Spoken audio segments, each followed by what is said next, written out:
Everyone, welcome back to physics लड़की। तो आज की इस वीडियो में हम देख रहे हैं sample question paper for higher secondary education examination जो कि क्लास 12 फिजिक्स के लिए रिलीज़ हुआ था 2024 में। ठीक है, तो अब इसके चांसेस हैं कि अब ये 2025 में इससे क्वेश्चंस आ सकते हैं। ठीक है, तो आपको ये अच्छे से प्रैक्टिस करना है। सबसे फर्स्ट क्वेश्चन जो है यहाँ पर वो है हमारा choose the correct option. First question इसमें है number of electrons in 1 coulomb charge. 1 coulomb charge में कितने नंबर ऑफ इलेक्ट्रॉन्स होते हैं? तो यार हम यहाँ पर फॉर्मूला यूज़ करेंगे क्वांटाइजेशन वाला, Q is equals two plus minus n into में E। चार्ज कितना है 1, ठीक है, और नंबर ऑफ इलेक्ट्रॉन हमें निकालना है, और E basic unit of charge कितना होता है 1.6 इंटू में 10 की पावर माइनस 19 कूलम। ठीक है, अब ये जो है वैल्यू 1.6 इंटू 10 की पावर माइनस 19 ये कहाँ आ जाएगा डिवाइड में, तो नंबर ऑफ इलेक्ट्रॉन्स जो है वो कितना आ जाएगा 1 अपॉन में 1.6 इंटू में 10 की पावर माइनस 19। इसको हम सॉल्व करेंगे ना तो ये हमें मिलता है approximately 6.25 into 10 to the power 28। यानी फर्स्ट वाले जो क्वेश्चन है उसका जो आंसर हो जाएगा वो हो जाएगा सेकेंड ऑप्शन 6.25 इंटू 10 की पावर 18 प्लस 18। सेकेंड क्वेश्चन जो है यहाँ पर वो है in any conductor flow of current is. देखो किसी भी कंडक्टर में जो करंट का फ्लो रहता है ना वो किसकी वजह से होता है, वो नेगेटिव चार्ज की वजह से होता है। और नेगेटिव चार्ज क्या होते हैं इलेक्ट्रॉन। इलेक्ट्रॉन्स कैसे होते हैं फ्री इलेक्ट्रॉन्स, तो इसमें तो कोई डाउट ही नहीं है। कंडक्शन किसकी वजह से होता है फ्री इलेक्ट्रॉन्स की वजह से। अब मूविंग चार्ज प्रोड्यूसेस, एक मूविंग चार्ज क्या प्रोड्यूस करता है यार, दोनों ही, स्टैटिक इलेक्ट्रिक फील्ड भी प्रोड्यूस करता है और मैग्नेटिक फील्ड भी। ठीक है, नेक्स्ट क्वेश्चन है Lenz law is based on. ये तो बहुत ही सिंपल है, जो लेंज लॉ है वो law of conservation of energy पर बेस्ड होता है। नेक्स्ट क्वेश्चन है speed of electromagnetic wave in vacuum. Vacuum में जो स्पीड होती है इलेक्ट्रोमैग्नेटिक वेव की, ये हम ऑलरेडी अभी डिस्कस करके आ रहे हैं। जो हमारा 1 वर्ड और सेंटेंस वाला वीडियो है उसमें हमने ऑलरेडी डिस्कस किया है, जिसमें हमने 50 1 वर्ड क्वेश्चन देखे हैं। उसमें से एक क्वेश्चन हमने ये भी देखा था कि speed of electromagnetic wave in vacuum कितना होता है, C इज इक्वल टू में 1 अपॉन अंडर रूट में एप्सिलॉन नॉट और म्यू नॉट। यानी इसका आंसर जो होगा ये तो फर्स्ट वाला ही हो जाएगा। ठीक है, चलो आगे बढ़ते हैं। नेक्स्ट है इसमें the overlapping of light in geometric shadow is called. ये तो डेफिनेशन ही हो गई किसकी, डिफ्रैक्शन की। इसके बाद है हमारे फिलिंग द ब्लैंक्स। तो फर्स्ट क्वेश्चन जो है इसमें ये है when current flows through the 2 parallel current carrying wire in the same direction then they will dash each other. देखो 2 पैरेलल वायर है, दोनों में करंट सेम डायरेक्शन में, ये तो हम कितनी बार डिस्कस कर चुके हैं, है ना। मैच द फॉलोइंग में भी हम जो अपने ऑब्जेक्टिव टाइप क्वेश्चंस थे MCQs उसमें भी हमने देखा था, ट्रू फॉल्स में भी देखा था एक क्वेश्चन, है ना, और फिलिंग द ब्लैंक्स में भी हमने एक क्वेश्चन देखा था। और यहाँ पर वही सेम क्वेश्चन जो है वो यहाँ पर फिलिंग द ब्लैंक्स में आया हुआ है सैम्पल पेपर में। क्या है, 2 पैरेलल वायर में करंट सेम डायरेक्शन में है, तो दोनों वायर एक दूसरे को क्या करती है अट्रैक्ट, देन दे विल क्या लिखेंगे अट्रैक्ट ईच अदर। तो इसका जो आंसर है वो आ जाएगा अट्रैक्ट ईच अदर। डन। इसके बाद है transformer works on the principle of. जो ट्रांसफॉर्मर है वो किस प्रिंसिपल पर वर्क करता है, देखो वो वर्क करता है म्यूचुअल इंडक्शन पर, या फिर हम लिख सकते हैं इलेक्ट्रोमैग्नेटिक इंडक्शन।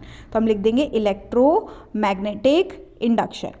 नेक्स्ट है एट 0 केल्विन। 0 केल्विन पर हमें बताना है सेमीकंडक्टर किसकी तरह बिहेव करेगा। देखो हमने पढ़ा था टेम्परेचर सेमीकंडक्टर में जैसे जैसे हम बढ़ाते जाते हैं वैसे वैसे उसकी रेसिस्टिविटी कम होती जाती है और कंडक्टिविटी बढ़ती जाती है। लेकिन यहाँ पर तो हमने टेम्परेचर 0 केल्विन रखा है, मतलब टेम्परेचर बहुत ही कम है। टेम्परेचर बहुत ज़्यादा कम है तो रेजिस्टेंस कैसा होगा, बहुत ही ज़्यादा होगा, रुकावट बहुत ज़्यादा होगी। तो रेजिस्टेंस किस टाइप के मटेरियल में ज़्यादा होती है, इंसुलेटर में। तो यानी जो हमारा सेमीकंडक्टर है वो किसकी तरह बिहेव करेगा, इंसुलेटर की तरह। ठीक है, इंसुलेटर की तरह बिहेव करेगा। The rest mass of photon is, ये तो अब आपको याद ही हो जाना चाहिए, रेस्ट मास ऑफ फोटोन क्या होता है 0। For direct current the inductive reactance is. Direct current के लिए हमने देखा था फ्रीक्वेंसी क्या होती है 0, डायरेक्ट करंट में फ्रीक्वेंसी 0 होती है। इंडक्टिव रिएक्टेंस की बात करें मतलब जीटा एल की बात करें तो जीटा एल का फॉर्मूला क्या होता है ओमेगा इंटू में एल। ओमेगा क्या होता है 2 पाई एफ इंटू में एल। अब फ्रीक्वेंसी 0 हो जाएगी, 0 से हम इसका सबका मल्टीप्लाई करेंगे तो क्या आएगा 0। यानी इंडक्टिव रिएक्टेंस डायरेक्ट करंट के लिए इंडक्टिव रिएक्टेंस की वैल्यू क्या आती है 0। ठीक है, लास्ट फिलिंग द ब्लैंक्स है the size of obstacle must be the order of wavelength of light. देखो जो साइज है ऑब्स्टिकल का वो कंपेरेबल है किसके, order of wavelength of light के। तो इस प्रोसेस को हम क्या बोलते हैं, डिफ्रैक्शन, है ना। तो यहाँ पर आ जाएगा diffraction to occur. Diffraction occur करने होने के लिए ये कंडीशन मस्ट फॉलो होना चाहिए, ठीक है। तो यहाँ पर आंसर में क्या आ जाएगा, diffraction to occur, diffraction. Done. इसके बाद है नेक्स्ट हमारा ट्रू फॉल्स। फर्स्ट क्वेश्चन है ionisation energy of hydrogen atom is 13.6 electron volt. तो ये तो बिल्कुल सही है, क्या आ जाएगा, ट्रू। आयनाइजेशन इतनी ही होती है, आयनाइजेशन एनर्जी हाइड्रोजन एटम की ग्राउंड लेवल पर, ग्राउंड स्टेट पर 13.6 इलेक्ट्रॉन वोल्ट ही होती है। नेक्स्ट है when electron falls from higher energy state to lower energy state then in this process a photon is emitted. बिल्कुल सही बात है, जब भी इलेक्ट्रॉन लोअर से हायर स्टेट पे जाता है तो वो एनर्जी गेन करके जाता है, लेकिन जब भी हायर से लोअर पे जंप करता है वो एनर्जी को एमिट करता है। यानी बिल्कुल सही ऑप्शन यहाँ पर, बिल्कुल सही स्टेटमेंट यहाँ पर गिवन है, इसलिए ट्रू हो जाएगा। नेक्स्ट है working of a hydrogen bomb is based on nuclear fission. नहीं, हाइड्रोजन बॉम्ब जो है ना वो न्यूक्लियर फ्यूजन पर बेस्ड होता है, इसलिए ये क्या हो जाएगा हमारा, फॉल्स। नेक्स्ट है optical fibre work on the principle of interference. नहीं, ऑप्टिकल फाइबर तो TIR पर बेस्ड होता है, यानी ये भी क्या हो जाएगा आपका, फॉल्स, ठीक है। नेक्स्ट है आपका at the condition of normal adjustment. Normal adjustment में जो length of the tube of astronomical telescope होता है ना वो FO माइनस FE होता है क्या, नहीं। लेंथ ऑफ ट्यूब हम किसको बोलते हैं, the distance between objective lens and eyepiece. तो ऑब्जेक्टिव लेंस और आई पीस के बीच में जो डिस्टेंस होता है नॉर्मल एडजस्टमेंट यानी इन्फिनिटी वाले केस में, वो क्या होता है, FO प्लस FE। अगर यहाँ प्लस लगा होता तो हमारा स्टेटमेंट ट्रू हो जाता, लेकिन यहाँ पर माइनस लगा है, इसलिए ये भी क्या हो जाएगा, फॉल्स, ठीक है। चलो अब फटाफट से हम देखते हैं हमारे मैच द कॉलम। फर्स्ट यहाँ पर दिया हुआ है रेडियो वेव्स। जो हमारी रेडियो वेव्स है ना वो डिस्कवर तो हर्ट्ज ने की थी, लेकिन इसको फर्स्ट यूज़ किसने किया था, मार्कोनी ने। तो इसका जो आंसर हो जाएगा वो मार्कोनी हो जाएगा फर्स्ट वाले का। अल्ट्रावायलेट रेस, अल्ट्रावायलेट रेस को किसने डिस्कवर किया था, रिटर ने। ये है इधर हमारा सेकंड ऑप्शन, आपको ये बहुत अच्छे से याद रखना है। कौन सी वेव किस साइंटिस्ट ने डिस्कवर की थी, कौन सी थ्योरी किस साइंटिस्ट ने डिस्कवर की थी, ये इसी तरीके से मैच द कॉलम में आ सकता है। फॉर्मूले भी आप बहुत अच्छी तरीके से याद कर लीजिए, वो भी मैच द कॉलम में आते हैं। नेक्स्ट है विजिबल लाइट। तो विजिबल लाइट किसने डिस्कवर की थी, न्यूटन ने। तो बहुत ही सिंपल है, यहाँ पर आएगा हमारा थर्ड, ठीक है। फिर है मैटर वेव। मैटर वेव को किसने डिस्कवर किया था, डी ब्रॉगली। फिर है equation of photo electric effect. Photo electric effect का जो इक्वेशन है वो किसने दिया था, आइंस्टीन ने दिया था, यानी ये आ जाएगा आपका 5। And last one discovery of electron, ये तो पता ही होगा, सर जे थॉमसन, ठीक है। ये रहे आपके मैच द फॉलोइंग। इसके बाद है हमारे one word answer, one word sentences. ये क्या है, what is the electric potential of earth. Earth का इलेक्ट्रिक पोटेंशियल क्या होता है, 0। ये हम ट्रू फॉल्स में डिस्कस कर चुके हैं, ठीक है। फिर है What is the order of the value of drift velocity in SI system?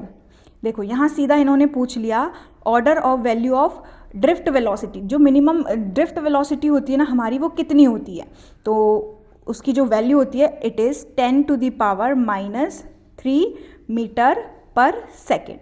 Next है right the relation between work function and threshold frequency. जो वर्क फंक्शन और थ्रेशोल्ड फ्रीक्वेंसी ना उसके बीच में रिलेशन लिखना है, यानी ये तो हमारा काइनेटिक मैक्सिमम काइनेटिक एनर्जी वाला रिलेशन ही पूछ लिया इन्होंने। क्या होता है, देखो अच्छा इन्होंने सिर्फ बोला है वर्क फंक्शन और थ्रेशोल्ड फ्रीक्वेंसी लिखना है, तो देखो वर्क फंक्शन का फॉर्मूला ही लिख देंगे हम। Work function phi naught is equals to क्या होता है, HF नॉट, ठीक है। H क्या होता है, प्लैंक्स कांस्टेंट, और F नॉट क्या होता है, थ्रेशोल्ड फ्रीक्वेंसी, ठीक है। ये आंसर हो जाएगा किसका, C वाले का। नेक्स्ट है why EMF of a cell is greater than its terminal voltage. देखो EMF जो रहता है ना उसकी वैल्यू ज़्यादा रहती है टर्मिनल वोल्टेज से। क्यों, क्योंकि यार देखो ये अगर हमारा सेल है तो सेल के बाजू में यहाँ लगा रहता है इंटरनल रेजिस्टेंस। तो EMF ये इसको बोलते हैं जब हमारी सर्किट ऑफ होती है, मतलब करंट कोई फ्लो नहीं करता, तब जो वोल्टेज होता है उसको हम EMF बोलते हैं। तो वो EMF की वैल्यू ज़्यादा होती है। और टर्मिनल वोल्टेज यानी कि इन एंड्स के अक्रॉस जो पोटेंशियल होता है ना, वो पोटेंशियल की वैल्यू EMF से कैसी होती है, कम। क्यों, क्योंकि कुछ अमाउंट ऑफ वोल्टेज जो है हमारा इंटरनल रेजिस्टेंस की वजह से ड्रॉप हो जाता है। अब इसको हमें लिखना कैसे है, तो हम लिखेंगे there is a small potential drop across the cell's internal resistance, ठीक है। चलो इसके बाद है next why the poles of magnet in a galvanometer are cylindrical and concave. जो हमारे पोल्स होते हैं ना, नॉर्थ पोल और साउथ पोल, मतलब जो हमारे मैग्नेट्स होते हैं किसमें, गैल्वेनोमीटर में, जो हम मूविंग कॉइल गैल्वेनोमीटर हमने बनाया था, डायग्राम देखा है उसका, तो वो उसमें ना हम कुछ इस तरीके के कॉनकेव मैग्नेट्स यूज़ करते हैं। तो वो पूछ रहे हैं हम क्यों यूज़ करते हैं, तो यार इसलिए यूज़ करते हैं ताकि हमारी जो मैग्नेटिक फील्ड है ना वो रेडियल हो जाए। तो अब इसको लिखेंगे कैसे, इसको लिखेंगे to create radial magnetic field. और हाँ, एक और चीज़, जो हमारा टॉर्क है ना उसमें हमेशा साइन थीटा की वैल्यू हमेशा कैसी हो जाती है, 90 डिग्री, इस तरीके के कॉनकेव मैग्नेट्स को यूज़ करने पर। देखो अब इसको लिखना कैसे, इसको हम लिखेंगे to create a radial uniform magnetic field, ठीक है, and uniform torque on a coil. Uniform torque create करने के लिए और रेडियल मैग्नेटिक फील्ड क्रिएट करने के लिए हम ये कॉनकेव और सिलेंड्रिकल मैग्नेट्स का यूज़ करते हैं। डन। इसके बाद देखो क्या है नेक्स्ट, हमारे यहाँ पर सेकंड 2-2 नंबर वाले क्वेश्चन शुरू हो जाते हैं। तो ये इसकी प्रैक्टिस तो आपने ऑलरेडी कर ही रखी होगी, आप एक बार देख लो किस किस टाइप के क्वेश्चन हैं ये। लेंज लॉ पूछा है, बहुत ही सिंपल है ना, कैपेसिटिव रिएक्टेंस और उसकी एसआई यूनिट पूछी है, ये सिंपल न्यूमेरिकल्स पूछा है, यहाँ पर सीधा फॉर्मूला लगा के वैल्यू पुट करनी है, ठीक। इसके बाद है कौन सा मिरर हम रियर व्यू मिरर ऐसा यूज़ करते हैं, मतलब देखो आप मोस्टली कॉन्सेप्चुअल बेस्ड क्वेश्चन ही यहाँ पर दिए हुए हैं, ठीक है। यहाँ क्रिटिकल एंगल का सीधा सीधा फॉर्मूला लगा कर पूछा गया है, रिफ्रैक्टिव इंडेक्स दिया गया है, फिर ये टेलीस्कोप का, एस्ट्रोनॉमिकल टेलीस्कोप का एक क्वेश्चन दिया हुआ है, वेव फ्रंट बनाने को आया है, कोहेरेंट सोर्सेस पूछा है क्या होता है, ठीक है। तो इस टाइप के क्वेश्चंस आप अच्छी तरीके से थ्योरी प्रैक्टिस कर लीजिए। मास डिफेक्ट पूछा है, रेडियो एक्टिविटी पूछा है, इंटरनल रेजिस्टेंस और उसके फैक्टर्स पूछे हैं, रेजिस्टिविटी को डिफाइन करने को बोला है, फिर है Biot Savart law in vector form, state Ampere circuital law, ठीक। Difference between N type and P type, intrinsic और एक्सट्रिंसिक सेमीकंडक्टर आया हुआ है, फिर है explain the working PN junction diode, full wave rectifier बोला है, और फॉरवर्ड बायस और रिवर्स बायस में इसका सर्किट डायग्राम और वर्किंग बतानी है पीएन जंक्शन डायोड के लिए। फिर है गॉस थ्योरम को प्रूव करना है और स्टेट करना है, कैपेसिटेंस का फॉर्मूला निकालना है फॉर पैरेलल प्लेट कैपेसिटर और उसके फैक्टर्स अफेक्टिंग द कैपेसिटेंस बताना है, किरचॉफ के दोनों ही लॉ लिखने हैं और उसकी सर्किट ड्रॉ करनी है, या फिर व्हीटस्टोन ब्रिज और उसका प्रिंसिपल।